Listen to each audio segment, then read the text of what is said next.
pengepungan selama 7 hari di kawasan Pegunungan Bintang dimulai ketika satuan pasukan dari Tentara Nasional Indonesia menerima laporan intelijen mengenai keberadaan kelompok bersenjata yang dipimpin oleh Undinus Kogoya. Informasi itu menyebutkan bahwa kelompok tersebut tengah bergerak menuju jalur perbatasan dan berpotensi melakukan serangkaian aksi yang mengancam keamanan masyarakat sipil, sehingga Komando Operasi segera menginstruksikan pengerahan satu unit khusus untuk melakukan penelusuran. Satuan yang ditugaskan bergerak pada dini hari, menyusuri lembah serta medan terjal khas Pegunungan Bintang yang terkenal ekstrem. Mereka membawa perlengkapan lengkap namun tetap menjaga ritme gerak sunyi agar tidak terdeteksi. Setiap langkah diperhitungkan dengan cermat karena kelompok Undinus Kogoya dikenal kerap memasang jebakan di jalur pelolosan. Memasuki hari pertama operasi, pasukan Tentara Nasional Indonesia menemukan jejak pergerakan berupa abu sisa api unggun yang masih hangat. Temuan itu menjadi pertanda kuat bahwa kelompok tersebut berada tidak jauh di depan. Komandan lapangan segera memerintahkan pembentukan formasi melingkar untuk mencegah kemungkinan pelarian ke arah timur. Hari kedua pengepungan berjalan dalam ketegangan yang semakin meningkat.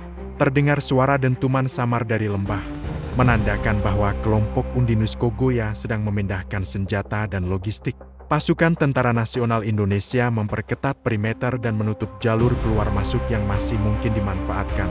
Pada hari ketiga, kabut tebal khas pegunungan menyelimuti seluruh area operasi. Kondisi itu memaksa pasukan untuk bergerak lebih perlahan. Namun di tengah kabut itulah regu pengintai menemukan posisi kemah yang diduga sebagai titik persembunyian kelompok Undinus Kogoya. Sebuah temuan yang mengubah arah operasi secara signifikan. Komandan lapangan kemudian menyusun strategi penyekatan dari 3 arah utama. Setiap regu ditekankan agar menghindari kontak senjata kecuali sangat diperlukan. Fokus utama pada tahap ini adalah memastikan kelompok bersenjata tidak dapat melarikan diri sambil menunggu langkah taktis berikutnya. Hari keempat menjadi puncak ketegangan sementara. Kelompok Undinus Kogoya tampaknya menyadari bahwa pergerakan mereka telah terdeteksi. Mereka melakukan manuver uji coba terhadap kekuatan perimeter, tetapi semua usaha itu dipatahkan dengan strategi penyekatan yang disiplin dan terkoordinasi. Pada malam harinya, pasukan Tentara Nasional Indonesia mematikan seluruh penerangan untuk menghindari penargetan. Dengan menggunakan perangkat penglihatan malam, mereka memantau setiap gerak kelompok di dalam perimeter. Beberapa kali terlihat upaya kelompok untuk membuat lorong pelarian melalui jalur bebatuan. Namun seluruhnya berhasil digagalkan. Memasuki hari kelima, pasukan pengintai memperkirakan bahwa logistik kelompok Undinus Kogoya mulai menipis. Hal itu terlihat dari pola pergerakan mereka yang makin tidak teratur. Sementara itu, pasukan Tentara Nasional Indonesia tetap menjaga posisi tanpa meninggalkan celah sedikit pun. Hari ke-6 menjadi momen krusial dalam operasi ini. Satu unit pengintai udara melaporkan adanya perpecahan formasi di tubuh kelompok Undinus Kogoya. Analisis intelijen menyimpulkan bahwa sebagian anggota kelompok mulai kehilangan kepercayaan pada kemampuan pemimpin mereka. Informasi ini membuat komando lapangan mengambil keputusan memperkuat strategi isolasi total. Pada sore harinya, pasukan bergerak lebih rapat untuk memperkecil ruang gerak lawan.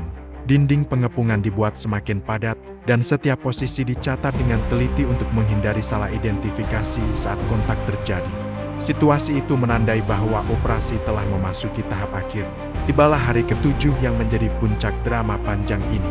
Menjelang terbitnya matahari, terdengar satu ledakan kecil dari dalam wilayah pengepungan, yang diperkirakan sebagai upaya pengalihan perhatian oleh kelompok Undinus Kogoya. Pasukan tetap tenang dan bertahan dalam formasi sesuai prosedur operasi. Komando lapangan memutuskan mengirim regu negosiator untuk menawarkan penyerahan diri secara damai. Namun tidak ada respons positif dari pihak kelompok Undinus Kogoya. Sebaliknya, beberapa tembakan diarahkan ke posisi tim negosiator sehingga jalur komunikasi damai harus dihentikan. Setelah mempertimbangkan keadaan, Komando Operasi menginstruksikan tindakan penindakan terbatas dan terukur.